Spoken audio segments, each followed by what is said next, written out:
Hey guys, in this video, I will show you how to delete your call history on iPhone. Alright, let's begin. First, open the phone app on your iPhone. It doesn't matter which tab you're currently on. Tap the Recents tab at the bottom of the screen to view your complete call history, including incoming, outgoing, and missed calls. If you only want to delete a specific call, tap Edit in the top corner and then tap on Select. Now, select the contact history you would like to delete.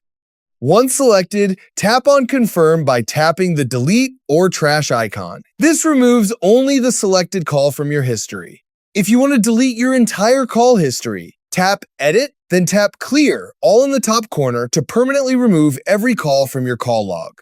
Keep in mind that clearing your call history only removes the records from your iPhone. It won't delete your contacts or affect your phone service in any way. So that's basically how you can delete your call history on iPhone. That's it for this video. Thanks.